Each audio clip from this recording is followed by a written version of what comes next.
Okay, so I'm so chuffed because I have a really great charity shop that's near where I live, and they do 5 books for £1. It's just amazing. And somebody, probably a parent, keeps buying brand new YA novels. Somebody probably looks at them for a while, maybe skims them, and then they end up in this amazing charity shop.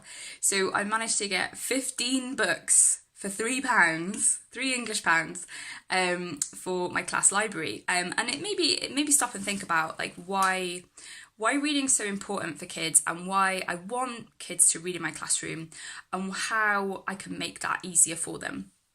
And as I think about it, we all know that reading is really important, but perhaps we don't always think about why, and perhaps we don't always prioritize it because there's so much other stuff that you've got to do.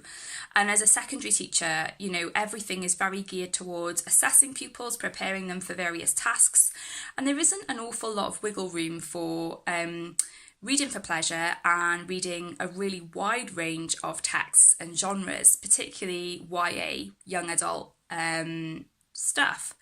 So, thinking about it, I was thinking how much in lockdown reading has been so helpful for my mental health.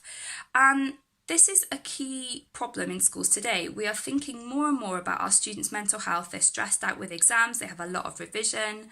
And reading for pleasure is one of those really simple things that maybe we've lost over time. Maybe as screens have taken over and Netflix has become the go-to for entertainment. I think encouraging our students to read for pleasure is so beneficial for them, and not just in an academic sense, although it does help that, but in the sense of you're sitting down, you're quiet, you're still, you are absorbed by something outside your own head. And I think we can all see how mental health gets worse the more people are stuck in their own head. And so reading offers you another world, a complete escape, and you can find something that grabs you and takes you somewhere different. And I always feel like if kids are finding reading a chore, then that to me is a sign that it's the wrong book for them. Because I'm definitely the same. Like if I try and make myself read something like something very literary, very highbrow, and I actually don't like it, it's a real chore and I won't get very far into it. But if I find a novel that is pacey, is fun, is fresh, is gripping, it is not a chore to read that at all. And in fact, I will make time to read it. And I think that's the thing. A lot of us, we say we haven't got time to read. We do make time for what's important to us, and we do make time for things that we really enjoy. And I think finding the right book and the right genre is really crucial. So this is where having like a class library of loads of different genres, I really want to build that up more and more. And charity shops have been an amazing way for me to do that.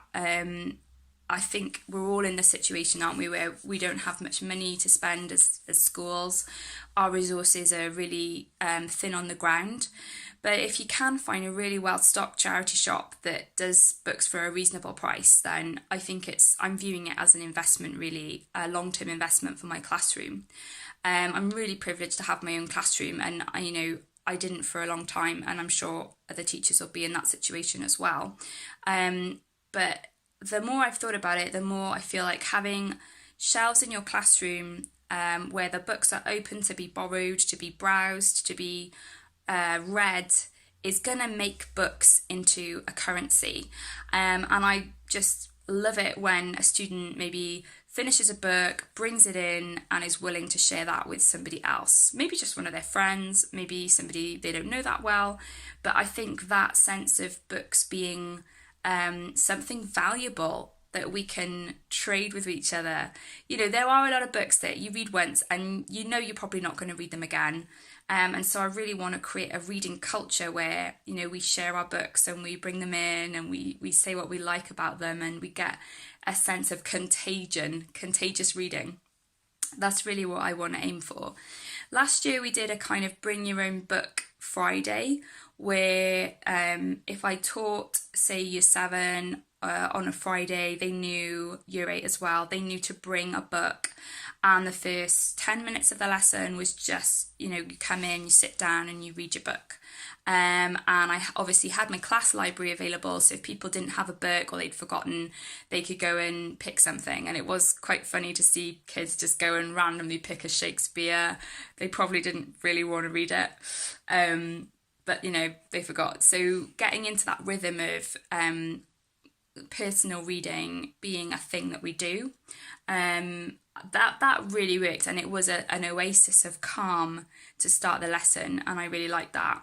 I want to carry that on if possible with coronavirus, and I really don't know how that's going to affect paper and books, because I know the library's still quarantining books for 72 hours, so I don't know what the situation will be in September. But looking forward into the future, past beyond COVID, I'm just going to keep building up my class library, and I think if I have some time, I would really love to properly classify everything and put little coloured stickers on so that they get put in the right place, because it does drive me nuts when they all get messy. Also a good detention task to get kids to tidy them up. So I really want to invest in my class library, and I really want reading for pleasure to be something that we talk about lots. And I really want to encourage kids that if they haven't found a book yet that they like, that there is something out there for them. And I would compare that to sport, because I've always been a very non-sporty person.